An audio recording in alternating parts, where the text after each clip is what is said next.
ولجميع المسلمين والمسلمات والمؤمنين والمؤمنات الأحياء منهم والأموات. أستغفر الله العظيم لي ولوالدي ولأصحاب الحقوق الواجبة علي ولجميع المسلمين والمسلمات والمؤمنين والمؤمنات الأحياء منهم والأموات. أستغفر الله العظيم لي ولوالدي ولأصحاب الحقوق الواجبة علي ولجميع المسلمين والمسلمات والمؤمنين والمؤمنات الأحياء منهم والأموات. بنية القبول وتم كل السلامة لحضرة الرسول صلى الله عليه وسلم وعلى آله وأزواجه وذريته ولبيته وإخوانه من الأنبياء والمرسلين صلوات الله وسلامه عليه وعليهم أجمعين. ثم إلى أرواح جميع أولي الله من مشارق الأرض ومغربها أن الله يتغشاهم بالرحمة والمغفرة وأن الله يعيد علينا من بركاتهم وأنوارهم وعلومهم وفهومهم وخصوصياتهم وكراماتهم وأسرارهم في الدين والدنيا والآخرة. على هذه النية وعلى ما وصلنا الصلاة وإلى حضرة النبي. الفاتحة. أعوذ بالله من الشيطان الرجيم. بسم الله الرحمن الرحيم. الحمد لله رب العالمين الرحمن الرحيم مالك يوم الدين. إياك نعبد وإياك نستعين اهدنا الصراط المستقيم صراط الذين أنعمت عليهم غير المغضوب عليهم ولا الضالين. بسم الله الرحمن الرحيم. السلام عليكم ورحمة الله وبركاته. الحمد لله والصلاة والسلام على رسول الله سيدنا محمد بن عبد الله وعلى آله وصحبه ومن والاه.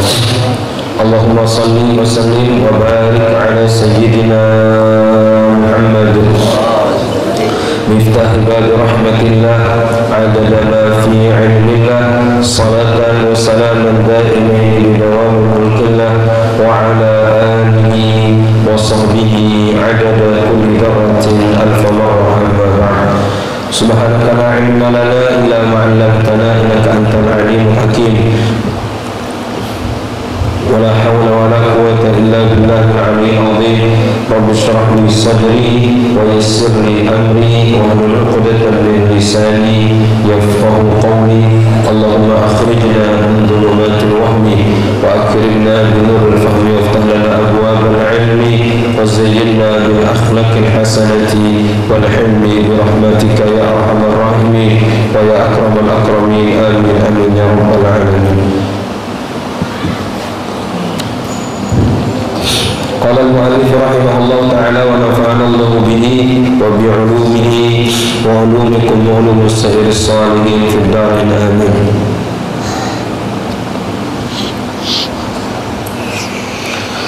الثامن المزاح والسخرية والاستهزاء بالناس فاحفظ لسانك منه في الجد والهزل فإنه يريق ماء الوجه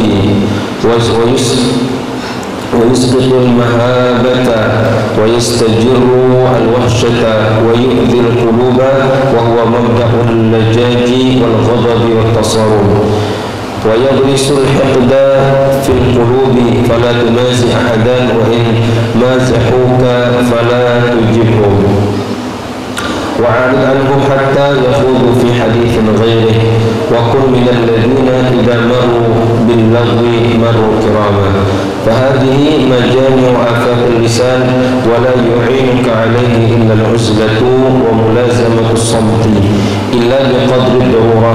فقد كان أبو بكر الصديق رضي الله تعالى عنه يضع حجرا في فيه ليمنعه ذلك من الكلام بغير ضرورة ويشير إلى لسانه ويقول هذا الذي أوردني الموارد كلها.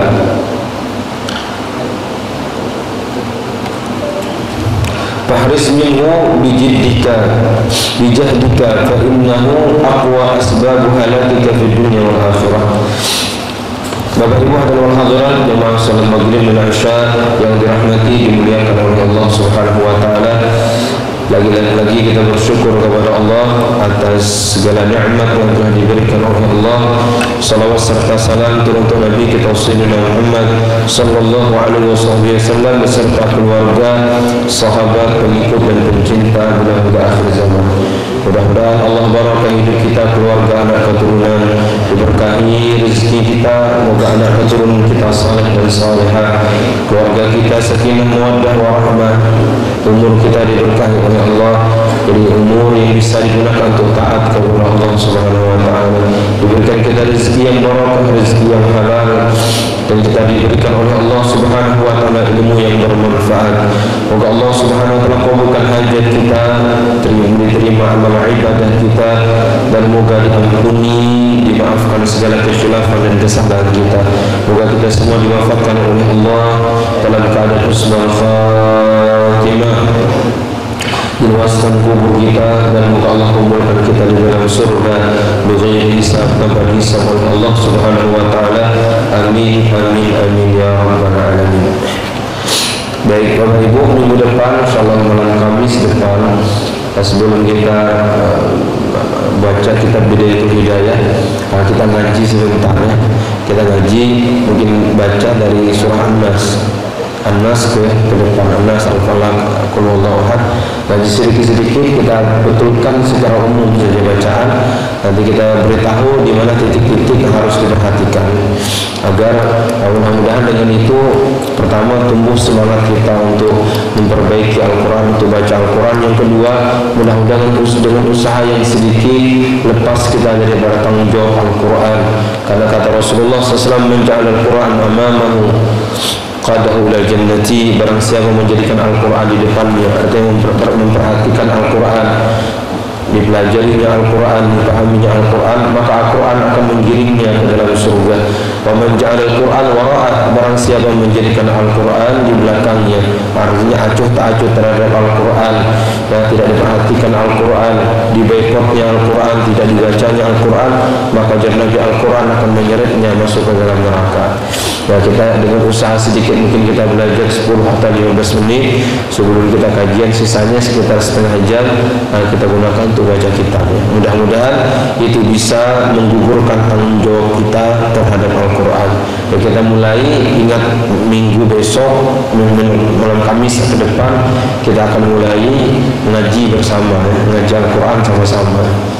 Jadi yang punya Al-Quran ya bawa Al-Qurannya, kalau tidak pakai Quran yang di masjid. Kalau yang punya HP bisa dilihat di aplikasinya. Nah, kemudian Imam Al-Ghazali menerangkan kepada kita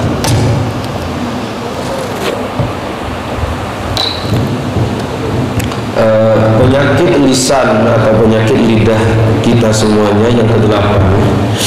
Yang ke-8, penyakit lisan yang harus kita jaga, al-mizahu was-sukhriyatu wal-istihza' bin nas, bersenda gurau, menghina dan meremehkan manusia. Jadi bergurau yang dimasukkan di sini bukan bergurau biasa, bergurau yang di situ meremehkan orang lain. Jadi mentertawakan orang lain dengan senda guraunya. Fahfadh lisanaka minhu fil jiddi wal hazli. Kata beliau, jagalah lisan engkau dari hal yang demikian, dalam keadaan serius atau dalam keadaan senda gurau. Jangan sampai meremehkan, menghina, merendahkan orang lain.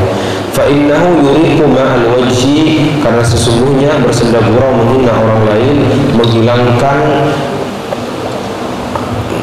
air muka, itu maksudnya hebah di muka itu, yang menghilangkan cahaya di muka kita.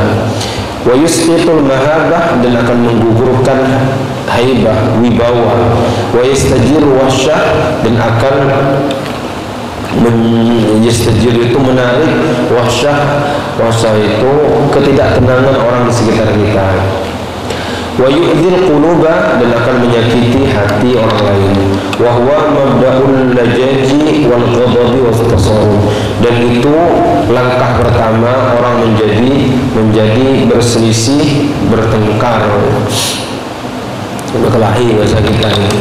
Wa yaghrisul hiqda fil qulubi, dan nantinya akan menanamkan, tertanam rasa iri dengki, rasa rasa hasad di dalam hati seseorang. Fala tumazi ahadan, jangan engkau bersenda gurau menghina seseorang. Wa in mazahuka fala tujibhu, seandainya ada orang menghina engkau dan bersenda guraunya, maka jangan engkau jawabnya. Fa'arid anhum hatta takhudu fi haditsin ghairi, maka berpalinglah dari mereka sampai mereka berbicara dengan pembicaraan yang lain. Wa kun minal ladzina idza maru bil lagwi maru kirama, dan jadilah engkau di antara orang-orang yang apabila melewati bil lagwi, melewati pembicaraan sia-sia, melewati perbuatan sia-sia, maru kirama, lewat engkau dalam keadaan mulia. Artinya tidak mencela orang lain. Fahadihi majami'ul afat lisan, dan kata beliau ini semuanya 8 yang disebutkan oleh beliau ini penyakit lisan kita. Wala yu'inuka alaihi illa bil uzlah, dan tidak ada yang bisa membantu engkau untuk menjauhi kedelapan penyakit lisan, penyakit lidah kita, illa al-uzlah, kecuali dengan uzlah. Uzlah itu menjauhkan diri dari manusia, jadi menyendiri. Bahasa orang hitamnya itu, orang hitam di sini mahaluan, banyak berdiam di kamar, banyak diam di rumah. Ini cocok sekarang PPKM ini, hanya mengamalkan khalwat itu cocok. Banyak khalwat, banyak menjauhkan diri. Untuk apa? Untuk menjaga lisan, jangan sampai berbicara yang sia-sia. Apalagi kayak kita galanya, hitam galanya suka bicara, tidak suka menjadi pendengar. Kita sukanya menjadi pembicara. 2 kata beliau yang bisa menolong, pertama uzlah, yang kedua mulazamatus samti. Ya, usahakan banyak menjauh dari gerombolan, dari manusia. Wa mulazamatus samti, dan kalau seandainya bercampur juga dengan manusia, dengan orang lain, melazimkan mendiam diri, tidak banyak bicara. Kadang-kadang kita ini mampu diam juga, kadang-kadang ada hati kita ini berkata, bila aku diam, orang sombong awalnya nih, ada tahun carang orangnya ini, apa jangan carangi beliau, carangnya sekali sebabagam balasnya. Ya, ada asik mana jangan carang dengan beliau. Padahal itu kalau seandainya bisa kita amalkan, baik menjauhkan kita dari hal yang tidak diridai oleh Allah Subhanahu wa taala. Uzlah di sini bukan takut dengan penyakit, ya. Bukan takut dengan penyakit, takut dengan banyak bicara, dengan takut dengan dosa. Contoh sekarang sudah nih banyak diam di rumah juga, banyak diam di rumah. Ya, di samping peraturan, yang kedua kita menjauhi daripada dosa. Tapi maksudnya jangan banyak diam di rumah, ini waktu salat jemaah tidak keluar. Ya, jangan boleh nyawanya uzlah wajah ini. Makanya seminggu tidak keluar, seminggu Jumat pun tidak sholat. Katanya Al-Ghazali itu banyak diam di rumah, ya, aman hidup, jauh daripada dosa. Ya benar itu. Orang wayah ini uzlah, hati-hati, uzlah tapi IndiHome dalam rumah. Ya, paket 250 giga. Dia di handphone, jujur aja dalam kamar orangnya, masya Allah. Tapi kawannya seluruh dunia, kawannya Facebook aktif, Instagram aktif, kemudian YouTube aktif, ya. Bahkan kadang-kadang posting kegiatan di dalam kamar. Uzlah itu menjauhi, ya, dalam kamar menjauhi berbicara dengan manusia, melihat manusia. Dan ini yang rata-rata diamalkan oleh para wali Allah Subhanahu wa taala. Itu rata-rata, ya. Wali Allah, tidaklah seorang wali Allah menjadi wali Allah setelah mereka melazimkan di mihrab mereka. Tidak menjadi wali Allah kecuali mereka lazim senantiasa berdiam di mihrab. Artinya uzlah, menjauhi banyak bergaul dengan manusia. Nanti setelah mereka sudah mantap hatinya, barulah mereka keluar untuk berjumpa dengan manusia. Dan itu juga mabda permulaan kenabian Nabi kita Sayyidina Muhammad sallallahu alaihi wasallam. Di mana Rasulullah menjauhkan diri dari manusia, tinggal di Gua Hira sampai pada akhirnya datang malaikat Jibril mengatakan, Iqra iqra ya Muhammad, bacalah wahai Muhammad. Awalnya Nabi tahannuts, beribadah di Gua Hira. Mudah-mudahan kita mengulangi dapat nih, mensedikitkan keluar rumah, mensedikitkan keluar dari kamar. Untuk apa dalam kamar itu? Beribadah, bukan main handphone. Alhamdulillah Jawa ini jarang keluar kamar. Nanti paket teman-teman pesan nih, kirim paket, kirim paket. Itu sama aja bohong namanya. Akan lebih berbahaya lagi bagi handphone. Itu pegang Al-Quran, pegang tasbih, banyak berzikir kepada Allah Subhanahu Wa Taala. Toh apalagi di zaman sekarang, Bapak Ibu, banyak orang penyakit sekarang mewabah penyakit, entah itu corona atau tidak. Yang penting penyakit ada ya. Ada yang sismaan, ada yang batokan, ada yang sesak napas, ya. Ada yang bihinguran, ada tekanan naik. Ya. Banyak penyakit sekarang, penyakit ini. Nah, zaman sekarang ini banyak orang penyakit, banyak orang meninggal dunia. Ya banyaklah kita beribadah kepada Allah agar kita dekat dengan Allah. Tatkala kita meninggal pun meninggal dalam keadaan husnul khatimah. Tatkala kita meninggal membawa bekal banyak kepada Allah. Jadi Abu Bakar As-Siddiq man dakhala al-qabra bila zat ka'annama rakiba al-bahra bila safinah. Orang yang masuk ke dalam kubur tanpa membawa bekal sama orang yang berada di lautan tanpa sebuah kapal, akan tenggelam, akan sengsara di dalam kubur kalau tidak membawa bekal selama ia hidup di dunia, tidak mencari bekal selama hidup di dunia. Maka kesempatan cari bekal selama kita masih diberikan kesempatan oleh Allah SWT hidup di dunia. Kesempatan cari bekal banyak-banyak. Ya, waktu kita gunakan untuk tasbih, baca Al-Quran, baca zikir.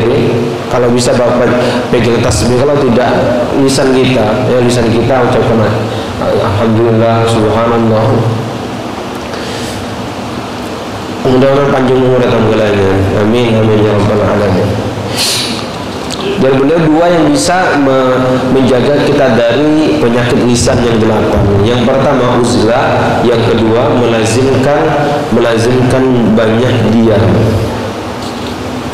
Illa biqadri darurah, kecuali dengan ukuran darurat saja. Jadi darurat baru caranya. Allah Akbar. Ini teorinya mudah sekali, ini prakteknya sangat luar biasa. Maka dahulu sering aku ceritakannya, pernah datang ke seorang Kiai Daud nama beliau, Kiai Haji Daud di Lombok. Beliau itu tidak bicara, hari-harinya tidak bicara. Puasanya beliau itu puasa berbicara. Ya, jadi malam hari baru, kalau siang hari menjumpai beliau, khususnya hari Senin dan Kamis beliau berbicara. Apa tidak berbicara? Nah, kalau kita datang ke rumahnya, maka beliau akan sahuti apa yang kita bicarakan, kita tanya dengan tulisan. Dengan tulisan. Tapi orang seperti itu, Bapak Ibu, kalau berbicara sudah yang keluar dari lisannya itu hikmah. Yang keluar dari lisannya kata-kata yang berfaedah. Kalau hitamnya kan kalau disaring dari 100 mungkin 80-nya tidak kau pakai. Ya, 20%-nya disaring lagi dari 20. Karena kita terlalu banyak bicara sehingga banyak bicara sia-sia. Mudah-mudahan Allah jaga lisan kita semuanya. Amin amin ya rabbal alamin. Faqad kana Abu Bakar As-Siddiq radhiyallahu taala anhu, maka sungguh kebiasaan Sayyidina Abu Bakar As-Siddiq radhiyallahu taala anhu, yadha'u hajaran fihi, beliau meletakkan batu di mulutnya. Ini disompali batunya mulutnya. Kenapa? Liyamna'u dzalika minal kalam, supaya mencegah batu tersebut dari beliau supaya banyak bicara. Dia sompali mulutnya dengan batu. Ini siapa? Ini sahabat paling mulia, sahabat paling agung, umat Nabi paling pertama masuk surga beliau ini. Ya, sahabat Nabi yang kafir orangnya kalau mengatakan bahwa Abu Bakar itu bukan sahabat Nabi. Ya, kalau yang lain itu fasik, orang mengatakan itu bukan sahabat. Tapi khusus satu orang Abu Bakar ini, kalau ada orang mengatakan bahwa Abu Bakar itu bukan sahabat Nabi, kafir orangnya. Karena persahabatan Abu Bakar dengan Sayyidina Muhammad sallallahu alaihi wasallam dalilnya nasnya pakai Al-Qur'anul Karim. Idhuma fil ghar, kata Allah tatkala mereka berdua. Siapa berdua? Itu Abu Bakar As-Siddiq dengan Sayyidina Muhammad sallallahu alaihi wasallam. Jawab Abu Bakar, untuk apa itu? Untuk menahan lisan beliau supaya tidak berbicara. Ini Abu Bakar, padahal Abu Bakar bicara beliau tidak banyak seperti bicara kita, tapi itu pun disompali beliau dengan batu. Abu Bakar ini hidup di oleh etam ini. Kira-kira sebut orang apa kira-kira? Rasa-rasanya yakin disebut beliau itu gila, atau juga orang berlebihan dalam beragama, ya, terlalu ekstrim dalam beragama. Apa namanya, ada moncarang, dosa sopan jangan batu gitu kan. Ya, ini pendapat kita, tapi berbeda dengan orang yang dekat dengan Allah Subhanahu wa taala.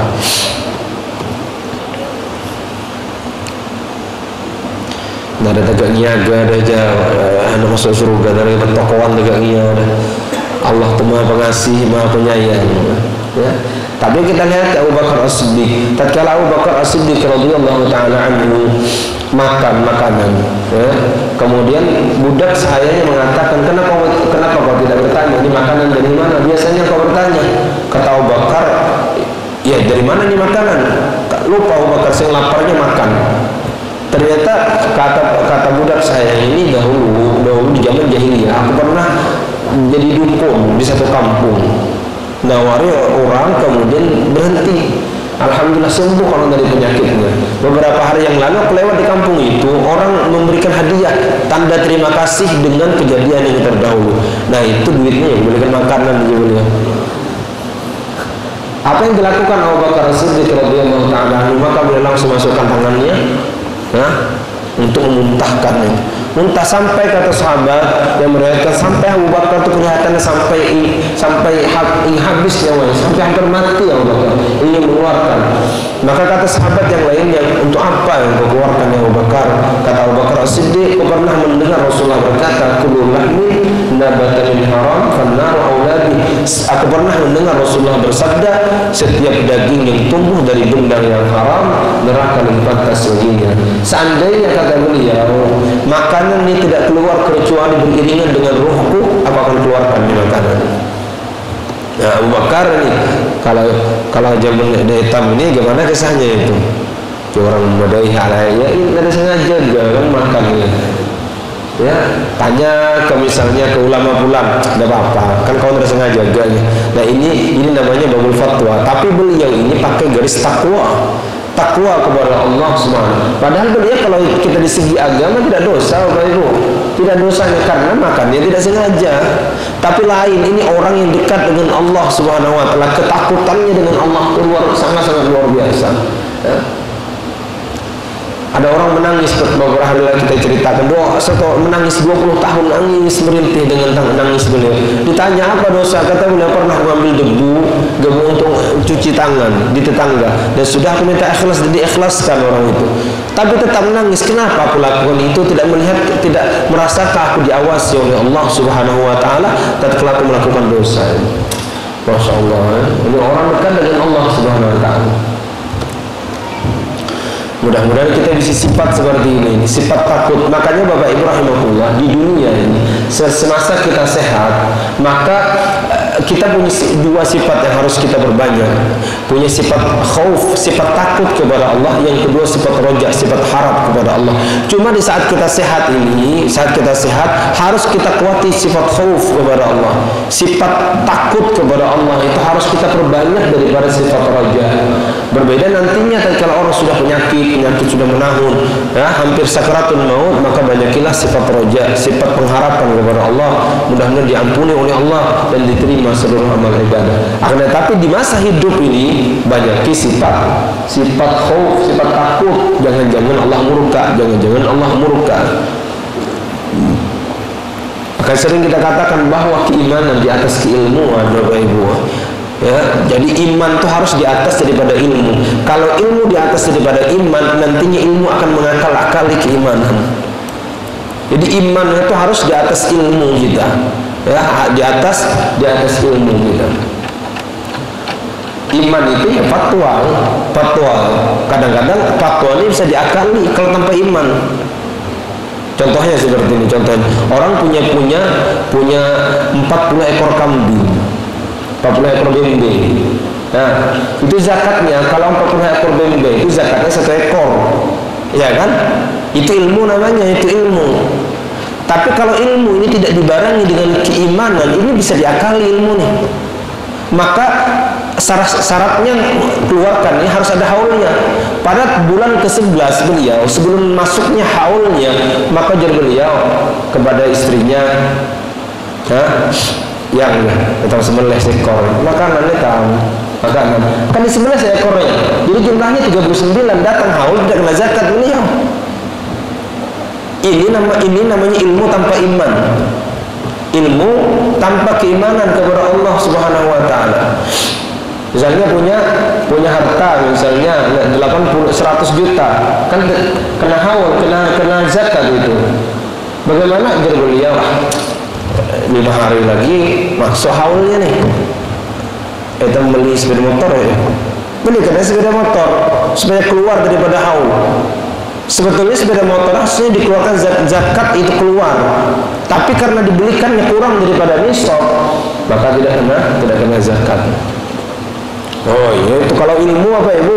Kalau diakal-akali ilmu, misalnya nih bembe jaga korban, beliau bernazar ini korban wajib kan, itu korban wajib tidak boleh dimakan oleh orang yang menyembelih ini. Ada kawannya menyembelih bembe, jadi beliau, aku nak kawan makan bembe kayak buruk jadi ini lain bembeku lagi, ini bembe orang nih, kambing orang yang tadi sudah kusedekahkan, dia bilang ini, itu namanya ilmu tanpa iman. Halal tidak halal apa itu dalam segi keilmuan halal, tapi diakal-akali itu namanya mengakal-akali agama. Pak, makanya hati-hati keimanan itu harus di atas daripada keilmuan. Apalagi di saat zaman sekarang nih Bapak Ibu, hati-hati tanya iman kita sebelum kita periksa ilmu kita. Di saat pandemi seperti ini, iman kita kepada Allah harus kita pelihara hati-hati. Iman kita kepada Allah Subhanahu wa taala jangan sampai punya keyakinan yang melenceng daripada keyakinan kita kepada Allah Subhanahu wa taala. Mudah-mudahan Allah jaga kita semuanya. Amin amin amin amin ya rabbal alamin.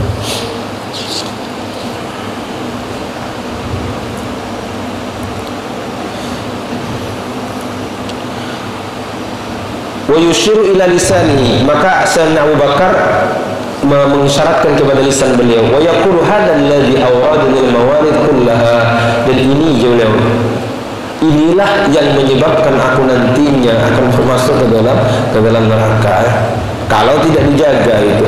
Fahtariz minhu bijahdika, maka jagalah ya minhu daripada afat lisan itu semuanya, bijahdika sekuat tenaga engkau semaksimal mungkin. Fa innahu aqwa asbab halakika fid dunya wal akhirah, karena sesungguhnya lisan itu asbab paling kuat yang menyebabkan orang celaka dalam kehidupan di dunia, lebih-lebih nanti dalam kehidupan di akhirat. Maka Sayyidina Mu'adz bin Jabal pernah bertanya kepada Rasulullah sallallahu alaihi wasallam, "Mujarrad Mu'adz, ausini ya Rasulullah, berikanlah nasihat kepadaku ya Rasulullah." Maka Rasulullah mengatakan, "Ya Rasulullah, amsik alaika lisana, jaga oleh engkau lisan engkau." Ya. Jadi Sayyidina Mu'adz, apakah mungkin orang akan disiksa dengan lisan? Oh ya Rasulullah ya Mu'adz, kebanyakan orang masuk ke dalam neraka itu gara-gara lisannya, gara-gara lisannya. Nah itu penyakit lisan, penyakit lisan ada 8 kemarin itu, kita ulangi lagi. Mudah-mudahan kita bisa jaga penyakit lisan.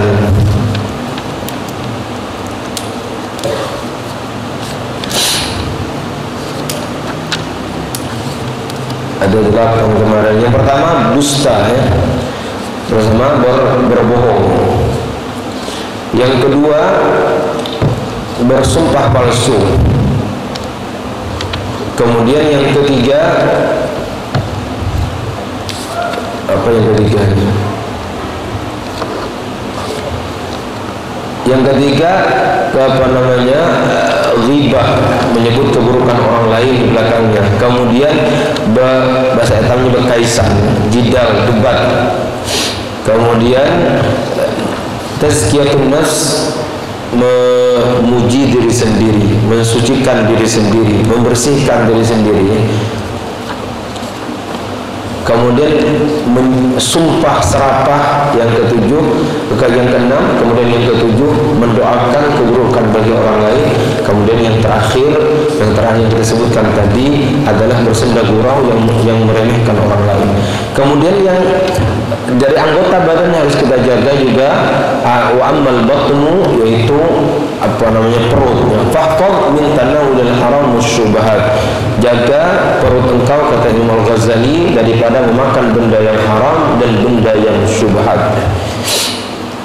Kalau yang haram jelas Bapak Ibu yang haram ya, yang haram jelas. Yang syubhat ini kadang-kadang kita bisa temakan dengan yang syubhat. Apa itu yang disebut dengan yang haram, dengan yang syubhat? Qala Imam telah berkata Imam Ibrahim rahimahullah taala, qad ikhtalafu fi syubhat al-aqwal. Orang berbeda pendapat yang dimaksud dengan syubhat ini. Faqila huwa makhtulifa fi ulama, makhtalafa fi ulama kal khair. Jadi yang dimaksud dengan syubhat itu berbeda pendapat ulama, ini halal atau haram. Nah, pendapat ulama, tapi betul-betul ulama ya, bukan masyarakat ya. Ulama yang berpendapat, ujur ulama fulan, misalnya Imam Ibnu Hajar mengatakan ini halal, Imam Romli mengatakan ini haram, maka itu yang namanya syubhat, kita jauhi. Kalau contohnya seperti itu, sesuatu yang berbeda pendapat ulama kita. Contohnya kata Ibnu Al-Khayl seperti kuda. Nah, kuda ini berbeda pendapat ulama kita, halal atau haram. Fa innaha muharramatun 'inda Malikin. Haram menurut pendapat Imam Malik rahimahullahu taala, wa mubahatun 'inda ghairihi, dan mubah boleh dimakan selain Imam Malik. Berarti Imam Asy-Syafi'i membolehkan makan kuda. Ya, membolehkan makan kuda. Daya tarik kudanya nada. Bila makan kudanya buat beluncat ya. Ya orang dahulu, ya orang tua dahulu, mani anaknya banyak ki kau makan betis manok nih, kalau kuat kau beluncat, anehnya nak makan dagingnya, anaknya jenakainya suruhnya makan betis manok, ya Allah. Pas pore anaknya bilang ngorong amenya, belas dendam kan? Orang tua dahulu kayak itu, orang tua dahulu. Kadang-kadang kita jenakai duduk di bantal kalau bisul, ya. Makan nyur cacingan, makan jukut cacingan. Tapi sekarang ini sudah anak-anak sudah cerdas ya, tidak percaya lagi tegaknya. 25 tulang makan nyur, ada cacingan, itu dari kuman bukan dari nyur.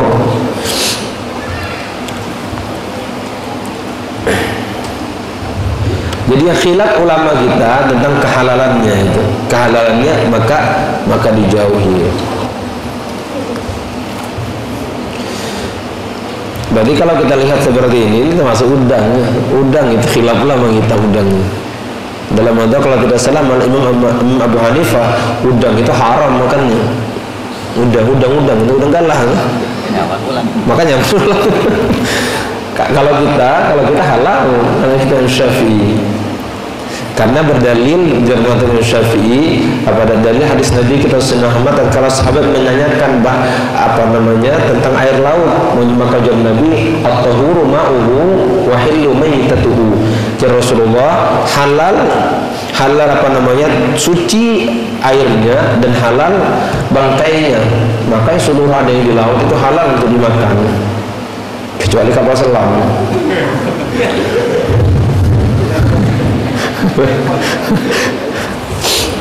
Jadi suruhlah. Nah, kemudian kalau tidak salah, dia menurut pendapat Imam Abu Hanifah rahimahullah taala bahwa yang dimasukkan di situ adalah sejenis ikan, sedangkan katanya udang itu bukan jenis ikan. Udang itu bentuknya lain-lain, tegak jukut ya, uji bubuannya kan. Ini ikan duyung kan kalau ada makan. Penting kalau ada di sungai dah makan sudah ya. Kalau ada yang ada di sungai, buaya harus di sungai juga. Tapi buaya itu hidup di alam. Dia hidup di darat juga hidup di laut juga.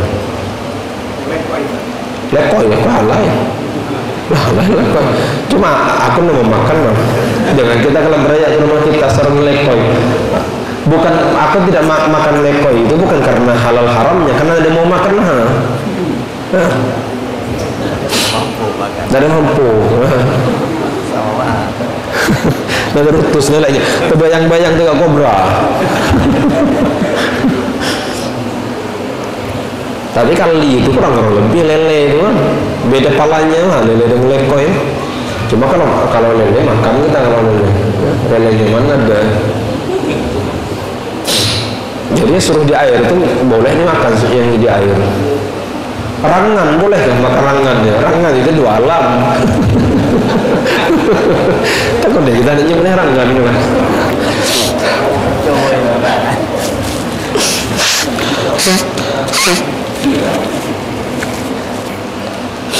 Rangan itu dua alam nih.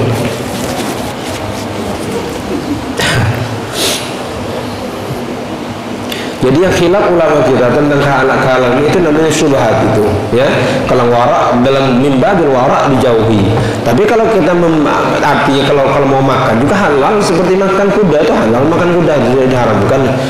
Cuma kalau membeli waraknya dijauhi. Ini kan namanya kita tasawuf lagi, kita tazkiyah. Nah, jadi mengambilnya itu yang hati-hati terus.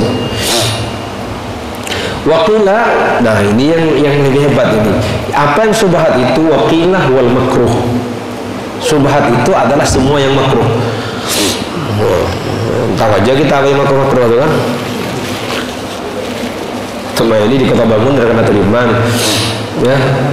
Yang subhat itu kata beliau adalah sesuatu yang dimakruhkan, termasuk dalam kategori subhat. Wabi qala al-Mawardi, dan itu yang dikatakan oleh Imam al-Mawardi rahimahullah ta'ala. Imam Mawardi mengatakan bahwa yang syubhat itu adalah hal-hal yang dimakruhkan di dalam Islam. Karena makruh itu sendiri kan kita sebutkan bahwa makruh itu sesuatu yang dibenci oleh Allah Subhanahu wa taala. Li'annahu aqibatun bainal halal wal haram. Karena makruh itu pemisah antara halal dan haram. Itu tengah-tengahnya itu makruh. Halal haram, tengahnya itu makruh. Itu ya nabes lah bahasa kita ini. Artinya nabes halal, nabes haram. Itu namanya makruh itu. Ya, ibarat orang jalan di pinggir jurang. Ya, pinggir jurang. Orang jalan di sebuah tali kecil, itu jalan di tengah-tengahnya. Di sini halal, di sini haram. Untung-untungan mana jatuhnya. Ya, itu namanya yang dimakruhkan.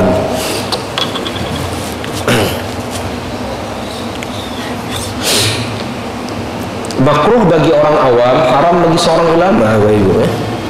Makruh bagi orang awam, haram bagi seorang ulama. Kenapa? Karena ulama itu panutan. Ulama itu panutan. Makruh yang dilakukan seorang ulama akan diikuti oleh banyak pengikutnya. Makruh yang dilakukan oleh seorang ulama akan banyak diikuti oleh pengikutnya. Nantinya akan dijadikan dalil dan hujjah seorang ulama yang melakukan sesuatu yang dimakruhkan oleh Allah Subhanahu wa taala dan nabinya. Mudah-mudahan Allah jauhkan kita daripada yang dimakruhkan. Tapi kalau ada orang yang melakukannya makruh, jangan tanyai kami, kenapa aja beliau melakukan makruh? Aku tahu. Tanyai orang yang melakukan, kenapa alasan beliau melakukannya. Makanya kan salaman dengan wanita yang bukan mahram kan boleh seperti ini, halal. Contohnya ini wanita bukan mahram, pada salaman dengan kita misalnya, kita ala rida nih.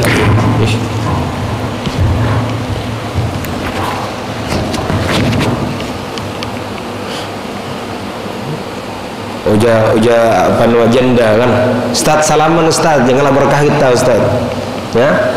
Boleh tidak salaman aku pakai lap ini? Boleh nih, boleh segi hukum fikihnya. Tapi ini haram bagi ulama, Bapak Ibu. Kenapa? Kenapa takutnya orang dari jauh mengatakan, Ustaz salaman tadi dengan ada apa? Boleh salaman dengan wanita. Padahal tidak melihat ini ada lapi ini. Ada lapi. Ini di luar syahwat, Bapak Ibu. Kalau syahwat itu haram. Kalau dengan syahwatnya, nanti gincu bin abang, make up dengan pirang apa rambutnya. Ini salaman ini tembus ke hati ya. Nah itu haram untuk kalau ada syahwat itu.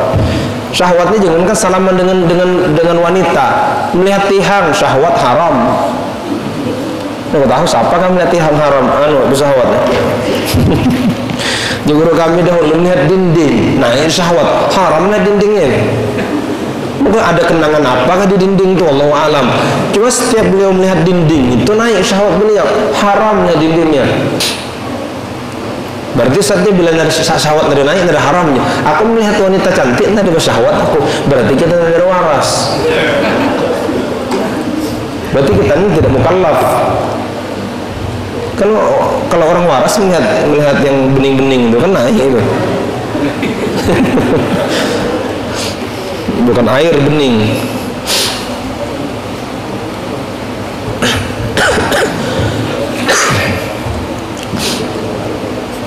Jadi jaga, kata beliau, ini kaul pertama, syubhat itu sesuatu yang khilaf ulama ke halal dan haramnya, satu. Yang kedua, yang dimasukkan dengan syubhat itu sesuatu yang dimakruhkan, ya, dimakruhkan dalam agama. Kemudian waqila huwa muamalatul insan fi malihi syubhatun au man khalata malahu haramun. Jadi bermuamalah dengan orang yang hartanya bercampur dengan yang haram dengan yang halal. Orang ini usahanya dua, ya. Jadi bandar dadu dengan juga ada usaha lain. Nah, ini harta beliau ini namanya harta syubhat. Karena kita tidak tahu di mana ini Bapak Ibu, min babul wara. Keulangi lagi ya, min babul wara. Tapi kalau dalam babul fikih boleh kita makan ini. Selama kita tidak meyakini bahwa yang dikasihkan kepada kita itu adalah benda yang haram. Benda yang haram. Dalam bab fikihnya, dalam bab hati-hatinya, dalam bab waraknya tidak usah diterima orang yang hartanya bercampur antara haram dengan halal. Dua usaha beliau, kafe ada juga sih, ya, toko sembako ada juga. Ya kan yang satunya halal, yang satunya haram. Ngundang membacakan jumlah selamatan. Udah tahu selamatan yang mana nih? Selamatan ya KP sukses dengan ladiesnya semakin banyak, ataukah selamatan yang satunya nih? Disuruhnya kita baca doa selamat ini. Bolehkah makan? Kalau kita dalam babul fatwa boleh makannya, karena kita tidak tahu ini harta dibuat dari mana ini. Nah, tapi kalau babul wara, kehati-hatian supaya hati kita bersih, maka jangan kita makan itu. Nah, jangan dimakan. Nah, kalau dia tersinggung orang lain, ya tersinggung lain, yang sulit kita jaga di masyarakat kita, jaga perasaan orang lain. Ya, cara itu tidak bisa dibahas dalam kitab itu masing-masing mah cari caranya kayak apa, asal jangan jenaka. Nah, karena itu tahu jenaka, kenyang aku ya, kenyang. Padahal beliau lapar. Kalau memang betul-betul kenyang, memang ada apa tidak dimakan. Jadi tahu nih beliau membacakan makan kalau jadi di rumah. Aku dapat lagi rasanya. Kalau kenyang makan di rumah sudah dari itu ada jenaka namanya, ya. Tapi makan belum beliau kenyang itu kalau kenyang. Atau juga aku udah kawan makan ini. Nah, kau makan nih, itu namanya tauriyah namanya, itu boleh juga sebetulnya. Kau makan ini kan, ini kau makan, punya soto lain kau makan soto.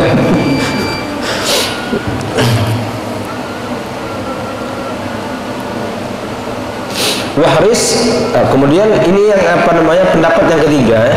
Pendapat yang ketiga ini. Waqila ma lam yarid fihi nassun min asy-syara' bi tahlilihi wa tahrimi. Oh, ini yang keempat ini lebih ngeri lagi nih. Yang keempat yang syubhat itu selama kita tidak menemukan dalil ini halal dan juga tidak menemukan dalil ini haram. Jadi jangan dimakan itu, ingin dimakan itu makanan. Masya Allah, luar biasa. Kalau yang keempat ini dari dapat mengamalkan, dia makan jadi dalil dulu, halal atau haram. Makanya ada ulama kita tidak mau makan semangka. Semangka tidak mau makan ya semangka. Kenapa? Katanya aku tidak tahu Nabi itu makan semangka itu gimana caranya. Dijepit kah atau digerobak? Masya Allah, saking waraknya beliau jadi tamu semangka tidak mau makan ya. Tidak mau makan semangka. Jangan kita turutin, ayo semangka orang. Ini kisah ulama dahulu itu tidak makan semangka beliau.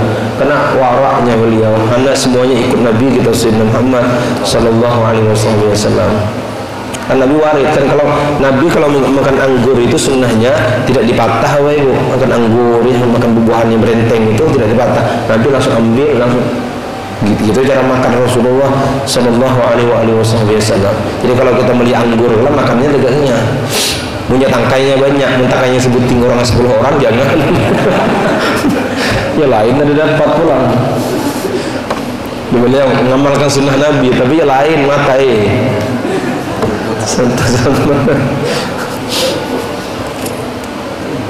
Sama Nabi kalau makannya pertama Nabi dengan 3 jari itu diamalkan kita. Kadang-kadang jadi olok-olokan itu. Nabi itu makan kurma, dia makan nasi, menetam makan 3 jari bila habisnya. Allahu Akbar. Itu sunnah Nabi ya Pak Ibu. Amalkan. Kalau kita tidak bisa ngamalkan makan itu 3 jari selama kita makan, paling tidak suapan pertama kita makan dengan sunnah Nabi. Ambil 3 jari, tidak usah diperolok-olok. Nabi itu makan kurma aja, apa ya 3 jari? Ya ngambil kurma itu 5 jari pun bisa. Bisa tidak ngambil kurma 5 jari? Kenapa Nabi tidak ngambil 5 jari? Karena Nabi ini 3 jari. Ngambil kurma 2 jari pun bisa. Kenapa Nabi tidak lakukan 2 jari? Karena Nabi ini 3 jari. Betul kan? Ini kan dijadikan alasan sudah halinya makan 3 jari. Nabinya makan kurma, so ya. Nah, makan gelas nasi dah. Jika Nabi hidup liang dia makan 5 jari gaya. Nah, ngakali sunnah Nabi lah. Ya, gua tahu nama saya. Tekanan naik. Jadi jangan diakali makan 3 jari. Kalau kita makan tidak mampu selama makan sepiring 3 jari, ya minimal di awal makan 3 jari. Nah, udah ini aja lawasan habis. Iya, raup masa nih. Ya, habisnya. Yang penting kan ada ujar Imam Haddad rahimahullah ta'ala, amalkan walaupun sekali seumur hidup, tidak usah banyak tanya. Nantinya kalau kita ngamalkan sunnah Nabi dan meninggal dunia, di akhirat tatkala orang panggil mana yang mengamalkan sunnah Nabi makan dengan 3 jari, bangkit kita walaupun uncitnya. Ya karena makan sekali mah pakai 3 jari. Ya. Walaupun terakhir, tapi masuk dalam rombongan mengamalkan sunnah Nabi kita Sayyidina Muhammad sallallahu alaihi wasallam. Pakai jubah enggak? Kenapa pula aja pakai jubah dekat daster? Nah, jangan ada gengnya. Ya, amalkan kita sekali barang seumur hidup. Amalkan sunnah Nabi kita Sayyidina Muhammad. Dalam sunnah Nabi itu ada kenyamanan, kejayaan kita, kesuksesan kita. Karena Nabi tidak akan mencontohkan sesuatu yang merugikan umatnya.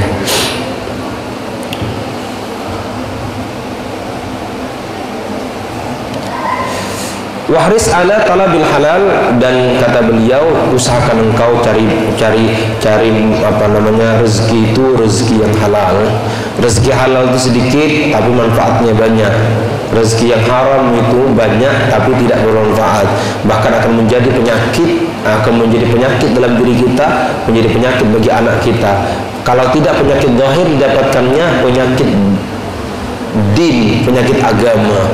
Anak nantinya nakal, anak ini dan itu nantinya karena makanan haram diberikan makan kepada anak kita. Ujar Nabi kita Sayyidina Muhammad sallallahu alaihi wasallam, talabul halal fariidatun ala kulli muslim. Mencari makanan yang halal itu wajib bagi seorang muslim, bagi seorang yang beriman kepada Allah Subhanahu wa taala. Bagi orang bahasa sekarang ini, jangankan yang halal, yang haram yang gereh cari ya. Yang haram pun jarah cari ya. Tapi doa kepada Allah, tidak ada yang halal banyak Bapak Ibu. Kalau kita mau usahakan bersabar saja, insya Allah Allah berikan kita barang yang dihalalkan oleh Allah Subhanahu wa taala. Mudah-mudahan kajian kita sedikit, mudah-mudahan memberi manfaat bagi kita semuanya, menjadikan ilmu kita ilmu yang bermanfaat di dunia, bermanfaat di akhirat. Dan semoga Allah Subhanahu wa taala ridhoi kita sebelum kita wafat. Mudah-mudahan kita dijauhkan dari segala jenis penyakit, diberikan kesehatan kepada kita, keluarga kita, dan keturunan kita, kepada masyarakat kita. Mudah-mudahan Kota Bangun dipelihara oleh Allah Subhanahu wa taala, dijaga oleh Allah Subhanahu wa taala dari segala musibah, dari segala penyakit, dari segala wabah. Dan semoga Allah Subhanahu wa taala wafatkan kita husnul khatimah. Mudah-mudahan di Kota Bangun lahir ulama-ulama yang berdiri membela kebenaran, yang ulama-ulama mursyid, ulama-ulama yang dicintai oleh Allah Subhanahu wa taala. Amin amin ya rabbal alamin. Ala hadhihi niyyah wa ala ma wasallallahu wa ila hadratin nabi. Al-Fatihah. A'udzu billahi minasyaitonir rajim. Bismillahirrahmanirrahim. Alhamdulillahi rabbil alamin. الرحمن الرحيم مالك يوم الدين إياك نعبد وإياك نستعين اهدنا الصراط المستقيم صراط الذين أنعمت عليهم غير المغضوب عليهم ولا الضالين آمين. بسم الله الرحمن الرحيم. الحمد لله رب العالمين حمدا يوافي نعمه ويكافئ مزيده. يا ربنا لك الحمد كما ينبغي لجلال وجهك الكريم وعظيم سلطانه. اللهم اجعل جمعنا هذا جمعا مرحوما وتفرقنا من بعده تفرقا معصوما بجاه سيدنا محمد صلى الله عليه وصحبه وسلم. ربنا آتنا في الدنيا حسنة وفي الآخرة حسنة وقنا عذاب النار. وصلى الله على سيدنا ومولانا محمد النبي الأمي وعلى آله وصحبه وبارك وسلم. فضل سبحان ربك رب العزة عما يصفون. سلام على المرسلين الحمد لله رب العالمين. Benar dari Allah, salah dari khilaf, minta ridha, minta ikhlas dunia akhirat. Hadanallahu wa iyyakum. Wabillahi taufiq wal hidayah. Wassalamualaikum warahmatullahi wabarakatuh.